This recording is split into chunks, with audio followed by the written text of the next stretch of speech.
On to our next topic this morning, worthy of discussion this morning. On AM980, The Eagle, I want to welcome Drew Davis to the program. Drew, good morning. How are you? Good morning. I am doing wonderful. How about yourself, sir? Wonderful. Thank you. How do you describe yourself? You call yourself a humorist, a comedian, a laugh artist? What are you?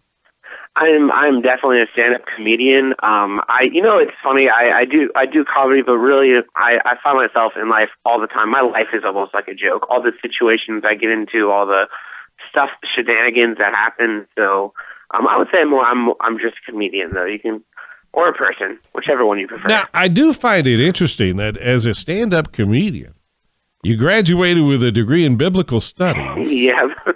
In youth ministry. Now, talk to me about. For so much comedy today, it's hardly consistent with the Christian worldview. There are some examples. There are some isolated examples otherwise. But how do you take your Christian view and make it for an audience that is used to being shocked into laughing and make it humorous? Yeah, well, I don't go exclusively Christian comedy, so I'm not always performing exclusive Christian audiences because I want to be out in all kinds of places. That was a choice I made when I started.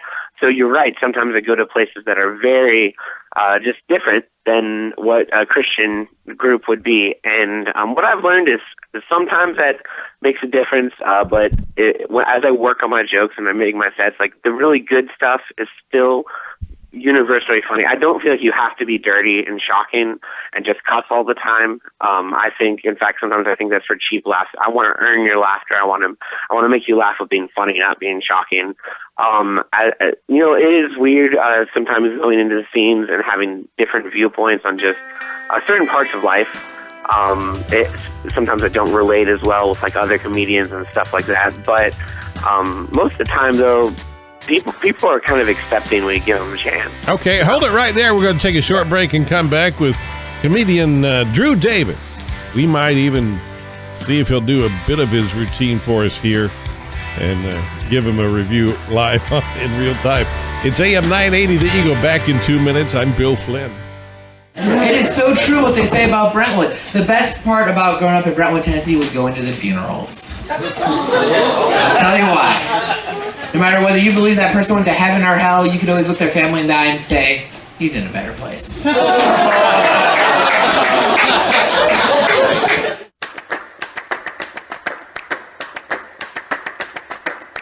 Call now. The number is 896-1980. AM 980, The Eagle. Good morning. The Info Hour rolls on. Bill Flynn this morning with comedian Andrew Davis joining us. And Andrew, when it comes to standing up in front of a live audience, survey after survey shows the thing that I think erupts into fear in more people than anything else is the idea of public speaking. Have you always been ready to stand in front of an audience? Have you always had the level of confidence to do this? Well, I started preaching when I was 16, and I fell right in love with it. I love being in front of people. I don't know if that makes me like a narcissist or anything, but I do not have the fear of public speaking. In fact, I get really excited about it. Now sometimes when you're in front of people, especially in comedy, it's not going the way you intend, and you have to really push through and sound confident no matter what. You get a little bit of a fear when you're doing your jokes and they're not going over as well. It sometimes happens, but to me, it's one of the best things on earth. Is just speaking in front of people, making people laugh. It's just an amazing feeling. It's amazing. I tell people when they start doing that, because I don't know if I'm going to try it. And I'm like, when you do, it's like a drug. You just do it, and getting all that laughter, especially getting a applause break, it's amazing. I have a theory, and it's really a terminology, but I think there's a deeper truth to it. The difference between a humorist and a comedian. And a comedian, if the joke doesn't go over, then you get that feeling you're talking about. A humorist doesn't care. Yeah. He'll just keep on going. It's supposed to be if you get a smile or even, no reaction at all, that's okay with a humorist. They're going to live through the moment. But you are very much tied to the moment as a comedian, and that instantaneous audience reaction how important is that for dictating ultimately the strength of your performance?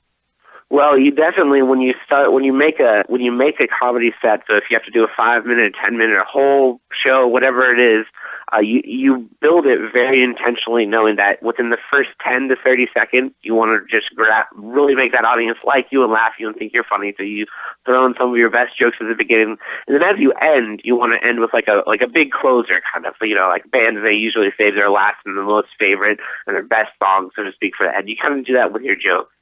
And so what I'm learning as I'm doing this is like the order of which you do your set is so important.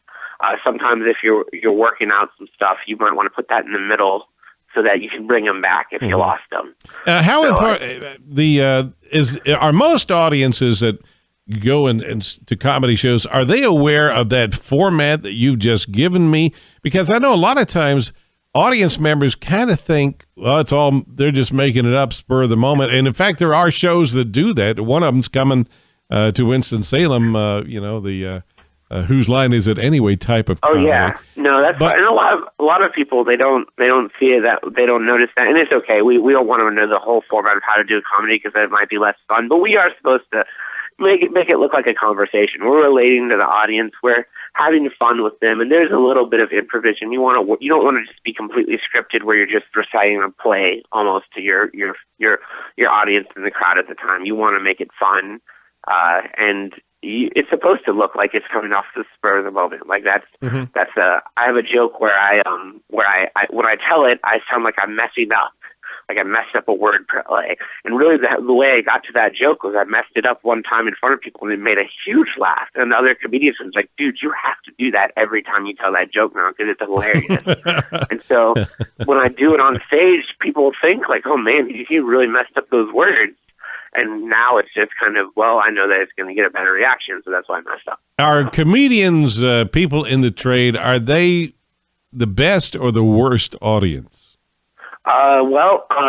Sometimes they're the most honest audience. This is the best way to say it. So when you practice your stuff at like an open mic, they have heard comedy for so much and maybe so much already that night. Because you get tons of people. Some open mics have no limits. You get like 30 performers, 5 minutes each.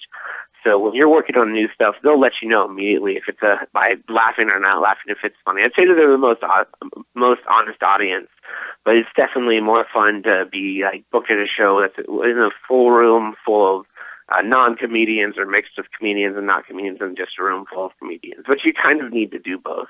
What kind of confidence do you have to have? I imagine you're doing the job that a lot of people say, I'd love to do stand-up comedy. That's the gig I want. I want to go talking to a microphone for 43 minutes and get people laughing and travel around the country, be paid, if not okay, well enough anyway. And but the reality is what from your side of the microphone? Well, it is fun. It is awesome. And traveling and going to different places is amazing. So I don't want to discount people that have that dream. But I would also say there's a lot more work into it than you would just think when you watch comedy on TV. Like, for instance, when you watch those specials on TV, that those people have been doing it for about 10 to 15 years. You want about a laugh every 10 to 15 seconds. So they've been working on their stuff. That wasn't just made up the night before. And like, it's taken work. It's taken bombing in front of audiences and thinking, well, that's not how I should do that joke. And then getting back up and trying. And you asked about confidence, and I would say confidence is the most important thing for a comedian. You have to get up there, and from the minute you're on stage, believe for that time that you're the best person in the room, because you got to have that confidence to make everyone laugh, to kind of steal their attention, to get their respect. Now, afterwards, you don't want to always believe that. You don't just want to be an arrogant person, but still, when you're up there, you really do and especially, honestly, especially in those settings where there's like potential to get booked work. So if you're at an open mic or a small show and there's people there that could book you, you want to be the best in the room. You want to be the best performer, because someone's going to come over there and they're not going to book 2 or 3 people. They're going to get the best one. So I tell you, one thing that I think you look at successful comedians, not only have they learned what you're saying there, that they've gone before audiences and had the hard knocks and said, okay, I'm going to try this again. But they've also incorporated or infused something that's unique or signature about them, in the way that they present themselves. And, the get or done whole mystique kind of thing It's a Yes. branding thing. And tell me what your branding is, or how you, or do you think you need to do that? I am trying to do that. I think every comedian should work towards that, because you want to be set apart from the other comedians. You want to be something. You want to provide something that if you only watch Drew Davis, this is what you're getting. And mine currently is if I ever have a special out or something, it's going to be called Drew Davis Revolutionizing Failure. And all my jokes are kind of at my own expense. All my jokes talk about how I get into situations that nobody else does. All right, give me one of those that you would use in the opening to really grab in just a few seconds the audience, to tell them who you are and what your show is going to be like, and why they need to pay attention, and ultimately why they need to be really supportive of you in your comedy career. All right, that is a way committed one here.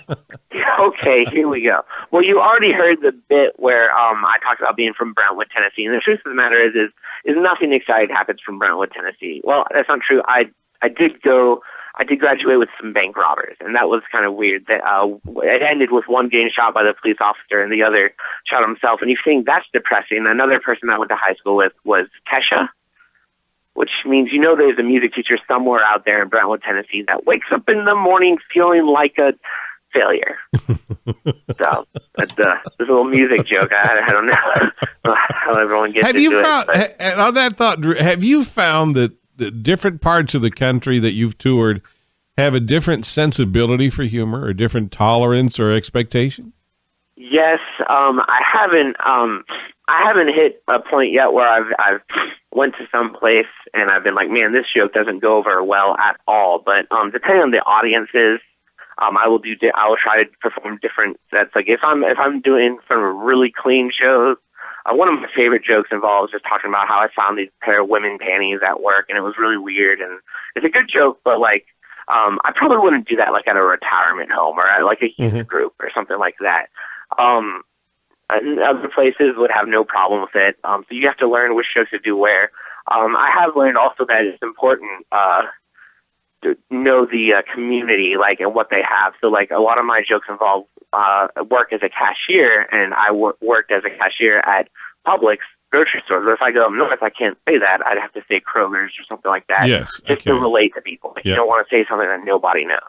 So, well, that gives you some fascinating insights, and I want to wish you continued success with everything that's going on with your comedy career. Are you coming to the Winston-Salem area on tour? Is there anything coming up that we should look out for real quick? Man, I don't, not anytime soon, but you can follow me at Drew Davis Comedy on Twitter and find me on Facebook and all kinds of stuff, and I always update my shows. I got some shows coming up in Evans, Indiana, and Knoxville, Tennessee coming up. Well, I'm going to officially invite you to come down here and make us laugh, okay?